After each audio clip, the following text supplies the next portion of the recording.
जय हिंद दोस्तों, वंदे मातरम।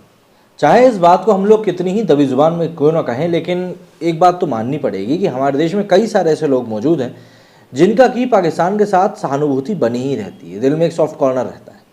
और जब हम कला की बात करते हैं तो बॉलीवुड का नाम सबसे आगे रखा हुआ मिलता है, जहाँ के लोग पाकिस्तान के कलाकारों के साथ काम करने के लिए बिल्कुल ही लालयत रहते हैं।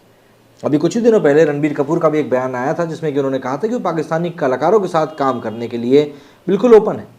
लेकिन यहाँ पर सबसे पहली बात तो ये समझना ज़रूरी है कि हम पाकिस्तानियों के साथ काम आखिर क्यों नहीं कर रहे हैं। उसके बाद ये बात आती है कि कौन कर रहा है कौन नहीं कर रहा है। तो पिछले कुछ समय में जिस तरह की घटनाएं पाकिस्तान की तरफ से अंजाम दी गई हैं भारत की धरती पर, उसके कारण एक तरह का अकथित बॉयकॉट टाइप का हुआ है पाकिस्तानी कलाकारों का। पब्लिक का भी दबाव था, पब्लिक बिल्कुल नहीं चाहती थी कि पाकिस्तानी कलाकार हमारे यहाँ आकर अपना काम करें, पैसा कमाएं। लेकिन जो भारतीय कलाकार हैं वो अगर इस एक संवेदनशील टॉपिक को नहीं समझ रहे हैं तो कहीं ना कहीं उन्हीं की गलती है।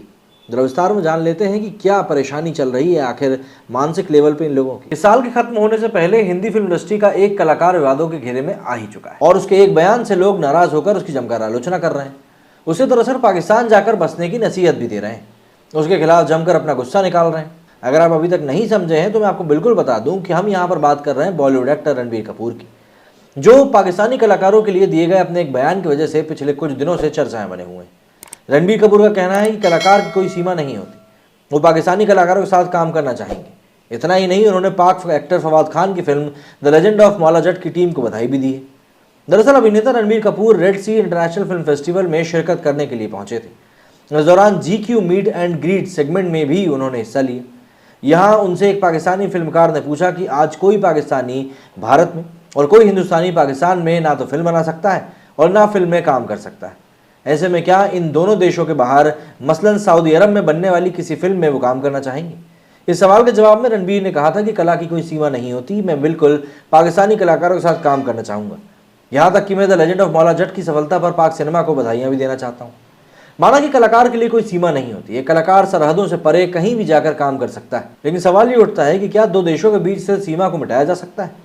क्या एक देश के द्वारा दूसरे देश में आतंकी वारदात को अंजाम दिए जाने को सहजता से स्वीकार किया जा सकता है?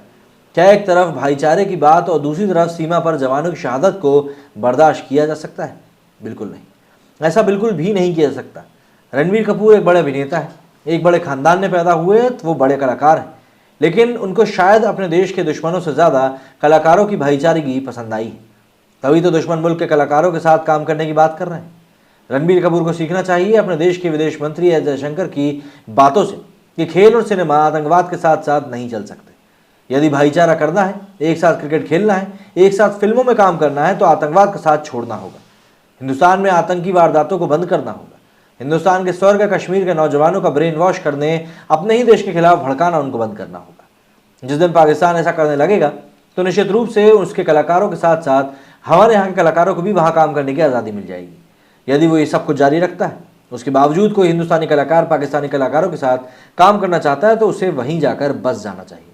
इस मामले में भारत के विदेश मंत्री एस जयशंकर ने दो टूक जवाब दिया, जो इस समय हर हिंदुस्तानी को पसंद भी आ रहा है।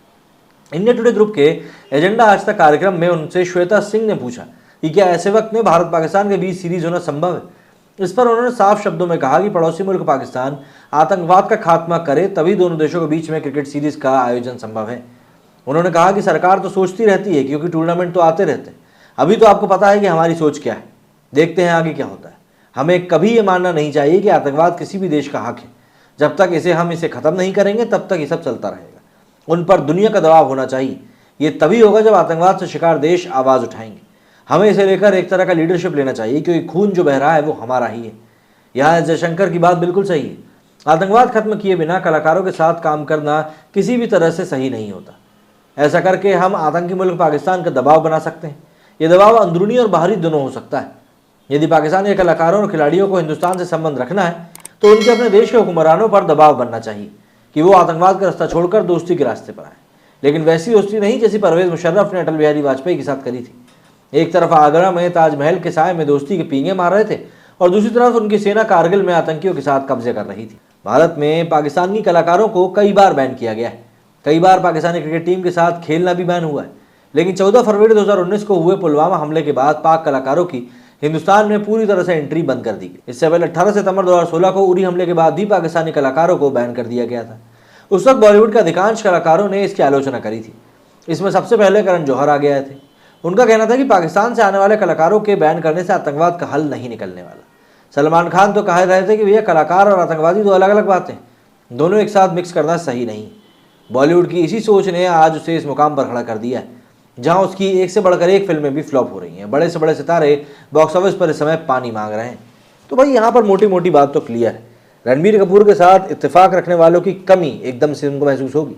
और रणबीर कपूर ने जो ये बयान दिया है वो उनकी आने वाली फिल्म के समय पर उनको बिल्कुल एहसास दिलाएगा कि उन्होंने क्या कुछ कह दिया था। आपका क्या कहना है इस बारे में मुझे कमेंट करके जरूर बताएं। मेरे स्टूडियो फिलहाल इतना ही। जय हिंद, जय भारत।